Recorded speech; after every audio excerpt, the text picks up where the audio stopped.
Hello दोस्तों, कैसे हैं आप लोग। आज के क्लास में हम लोग स्टार्ट करेंगे डबल कॉलम कैश बुक के साथ में और सीखेंगे डबल कॉलम कैश बुक होता क्या है। तो और उसके क्वेश्चंस भी प्रैक्टिस करेंगे। तो डबल कॉलम कैश बुक क्या है। अगर सपोज़ कैश बुक क्या हुआ, कैश बुक हम कोई भी ट्रांजैक्शन कैश में कर रहे हैं, कोई भी ट्रांजैक्शन या तो कोई पैसा आ रहा है या जा रहा है, सारे के सारे हम इनफ्लोज कैश के वो हम अपने डेबिट साइड में रिकॉर्ड करते हैं और क्रेडिट साइड में हम लोग कैश आउटफ्लोज मतलब खर्च, कैश में जो खर्च किए कैश आउटफ्लोज हम लोग क्रेडिट साइड में रिकॉर्ड करते हैं। ठीक है। डबल कॉलम कैश बुक में क्या है, हम लोग दो कॉलम बनाएंगे, एक कैश का, एक बैंक का, एक कैश, एक बैंक। अगर सपोज बैंक में पैसा आता है तो हम कहाँ रिकॉर्ड करेंगे, बैंक वाले कॉलम में। अगर इनफ्लो बैंक में हुआ, किसी ने मेरे खाते में मेरे बैंक अकाउंट में पैसा भेजा है, तो हम कहाँ रिकॉर्ड करेंगे, बैंक वाले में।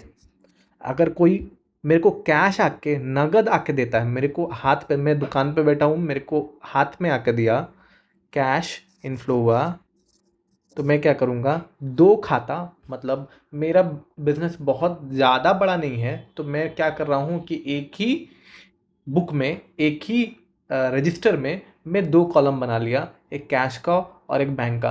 अगर मेरा बिजनेस बहुत ज़्यादा बड़ा होता तो मैं क्या करता, मैं एक कैश का अलग मेंटेन करता और एक बैंक का अलग मेंटेन करता, जैसे हम लोग पहले कर रहे थे कैश बुक में, simple single column cash book में।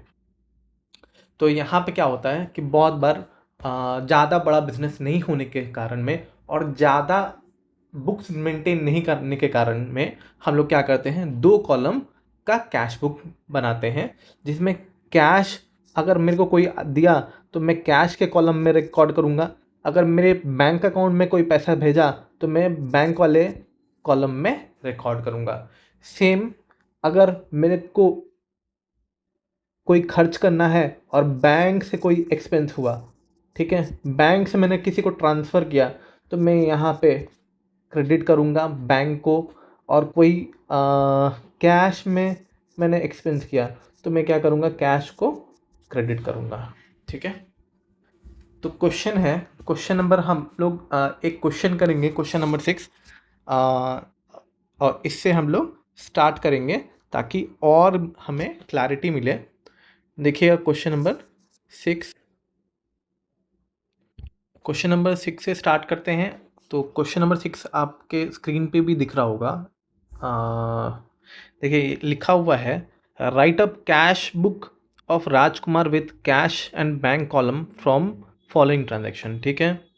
तो 1 जून 2025 को हम लोग डेट लिखेंगे। 1 जून 2025 को हमारे पास कैश था 12,710 रुपया और बैंक में पैसा था 38,800 रुपया। तो जब भी पैसा हमारे पास रहेगा तो 1 जून, तो जून को हम, जुलाई का पैसा हम ब्रॉड फॉरवर्ड कर रहे हैं, तो टू बैलेंस BD। ठीक है। ब्रॉड डाउन किया हमने, कितना, कैश में था 12,710 रुपया और 38,800 रुपया। फिर उसके बाद हमने रिसीव किया फ्रॉम अंकित, अंकित से हमने रिसीव किया 3500 रुपया। यहाँ पे कुछ लिखा नहीं है तो हम लोग मान के चलेंगे हम कैश में रिसीव कर रहे हैं। टू अंकित, अंकित 3500 रुपया। फिर हमने सोल्ड किया goods for cash to sales, ये 3 तारीख को था, थर्ड को, ये फोर्थ को हमने सेल किया 10,000 का कैश में, वो भी। फिर है 7 तारीख को हमने रेंट पेमेंट किया बाय चेक, 7th को बाय रेंट 1800 रुपया। फिर है 8th को हमने रिजवान को पेमेंट किया बाय चेक।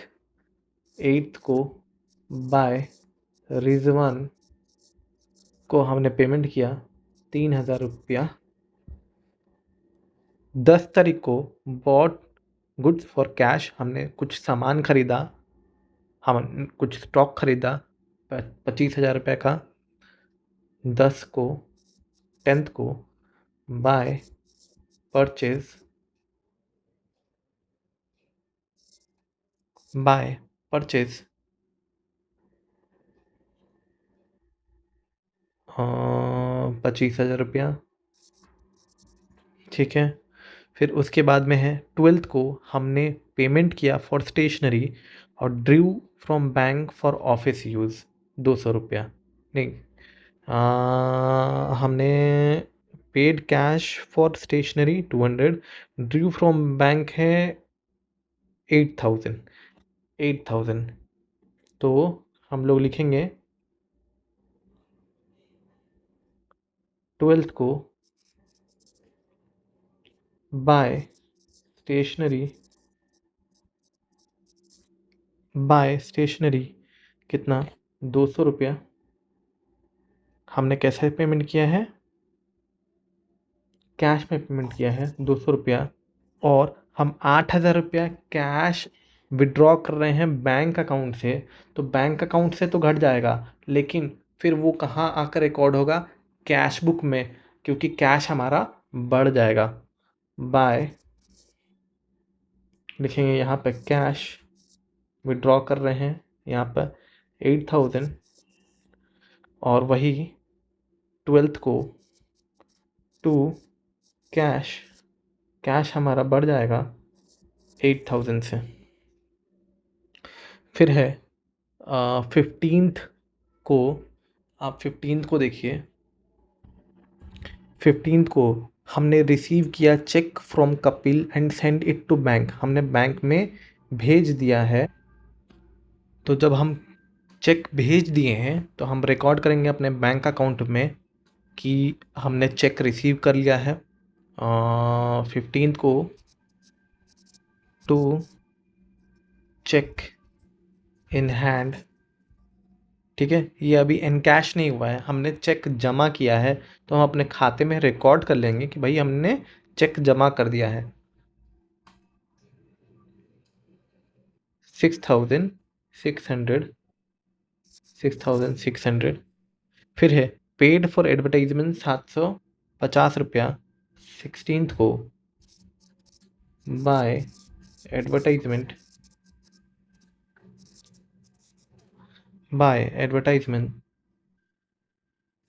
750 रुपया। फिर है हमने चेक किया in favour of Tiwari brothers. ठीक है, तो हम अपने बैंक बुक से विड्रॉ कर देते हैं 18th को बाय कपिल, नहीं, तिवारी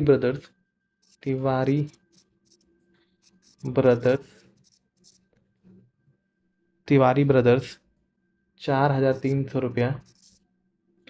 फिर है 19 को हमने कैश सेल किया 13,000 और पेमेंट किया इन बैंक 16,000 रुपया। 19th को टू सेल्स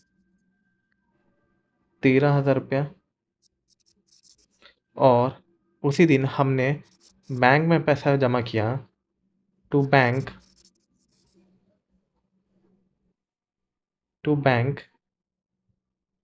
हो जाएगा ये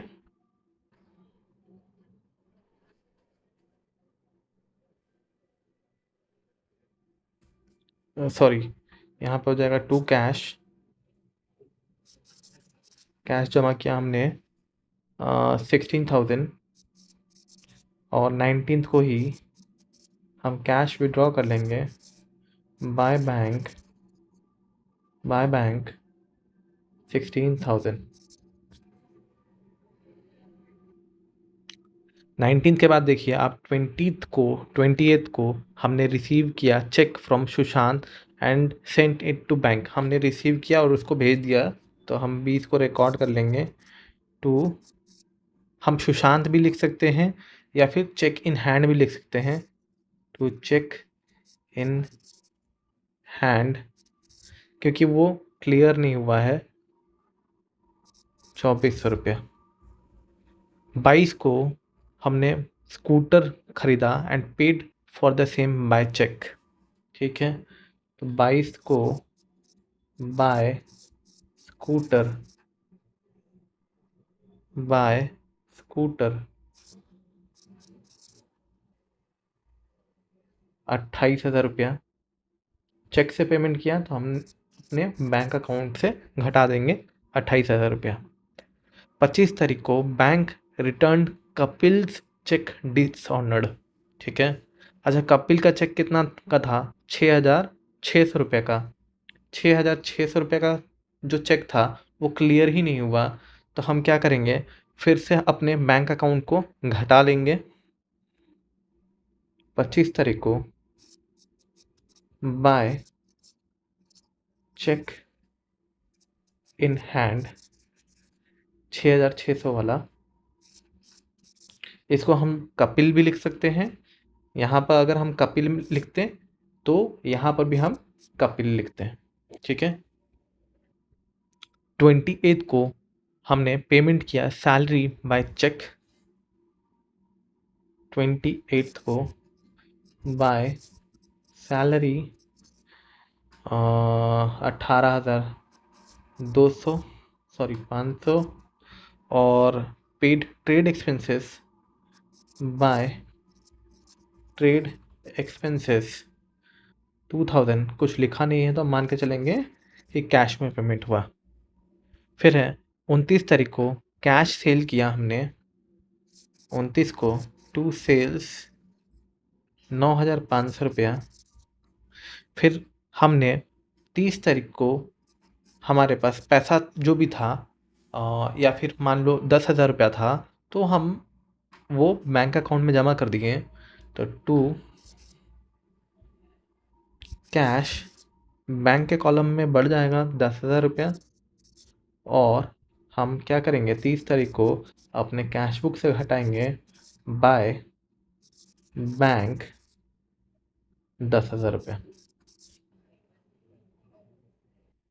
अब पहले हम लोग क्या करेंगे, पहले टोटल करेंगे भाई कि टोटल कितना हमको रिसीव हुआ और टोटल कितना हमने पेमेंट किया। टोटल रिसीव, टोटल पेमेंट, फिर बैलेंस निकालेंगे बाय बैलेंस CD। चेक करिएगा, टोटल पहले करते हैं। तो जब आप टोटल करेंगे कैश का, तो ये टोटल आएगा आपका 56,710 रुपया, और बैंक का टोटल करेंगे तो 73,800 रिसिट, और पेमेंट साइड में जब टोटल करेंगे तो 53,950, और बैंक में 70,700, और माइनस करेंगे तो हमारा बैलेंस बच जाएगा 2760 रुपया और 3600 रुपया। तो आज के लिए इतने ही, मिलते हैं नेक्स्ट क्लास में।